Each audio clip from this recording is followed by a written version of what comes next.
मेरी जो एंटरप्रेन्योरशिप की शुरुआत थी बहुत कभी मैंने प्लान नहीं किया था। मेरे ग्रैंडफादर जो हैं वो काफ़ी सारे वैद्य लोगों के साथ काम करते थे, काफ़ी जड़ी बूटी में काम किया करते थे। तो वो एक छोटा सा पार्ट था हमारे बिजनेस का जो मेरे फादर संभाल रहे थे।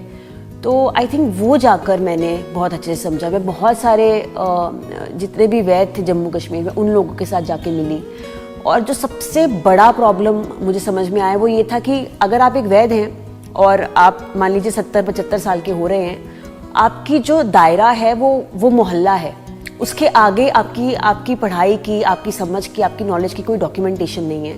तो मुझे लगा कि जो नेक्स्ट जनरेशन आ रही हैं वो इस बात को समझ नहीं पा रही हैं। तो मुझे लगा कि नहीं, अगर हमें शायद बाकी लोगों से अगर 10% भी एक्स्ट्रा पता है तो हमें इसमें कुछ करना चाहिए।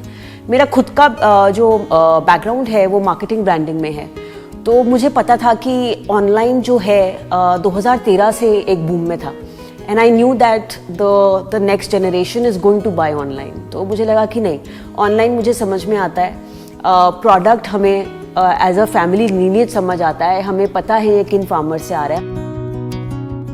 आइडिया सिर्फ सिंपल था कि अगर आपको रोज़मर्रा की ज़िंदगी में ये बहुत बेसिक चीज़ें हो रही हैं, BP, cholesterol, thyroid, diabetes, PCOS, PCOD जो लड़कियों में हो रहा है, तो क्या हम इसे बिना हॉस्पिटल पहुँचे या क्या हम इसे बिना एडवर्सिटी तक पहुँचे?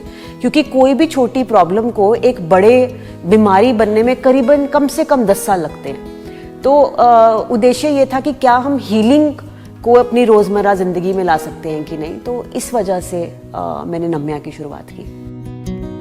ये जो सारा अंडरस्टैंडिंग है कि हमें जड़ी बूटी का काम करना चाहिए या मुझे हीलिंग में कंट्रीब्यूट करना है, आई थिंक ये सारी चीज़ों का जो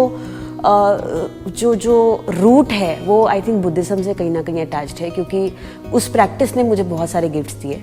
बुद्धिज़्म की प्रैक्टिस करते करते आई थिंक बहुत सारी चीज़ें मेरे लिए बदली, और ऐसा नहीं कि मैं फ़ायदा ढूंढ रही थी बुद्धिज़्म करते करते। आई थिंक मेरा दिमाग खुला, ज़िंदगी को देखने का मेरा नज़रिया काफ़ी बदला। मैं हमेशा कुछ एक थैंक यू करना चाहती थी उस प्रैक्टिस को जिसने मुझे इतना सारा विजडम दिया। तो आई थिंक हम लोग जैसे वहाँ पे एक चैंट करते हैं, उसको कहते हैं नम्यों हो रहेंगे क्यों, तो मैंने उसके नम्यों से जो है नम्या बनाया।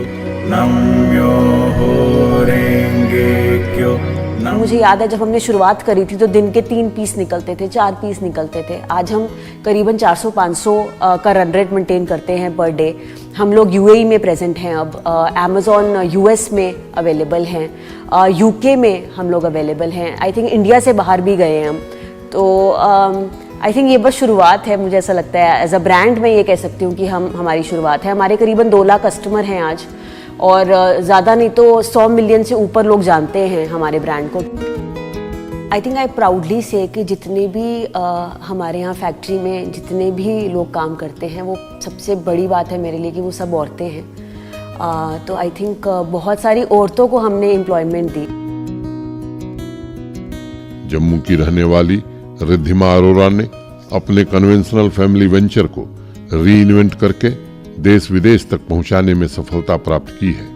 उनका स्टार्टअप नाम्या फूड्स आयुर्वेद पर आधारित खाद्य उत्पादों की ऑनलाइन मार्केटिंग कर रहा है।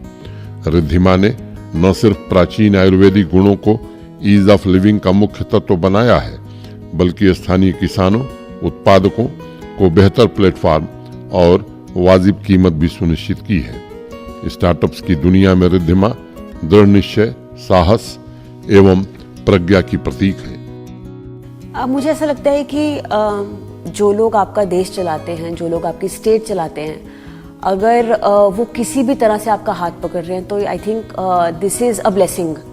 आई फील दैट ये किसी भी फॉर्म में आए तो आई थिंक ब्लेसिंग होती है। एंड आई थिंक जब इतने ओहदे के लोग आपके साथ आपके बारे में बात करते हैं या मेंशन करते हैं तो आई थिंक बहुत बड़ा बूस्ट होता है किसी भी ब्रांड के लिए, किसी भी स्टार्टअप के लिए।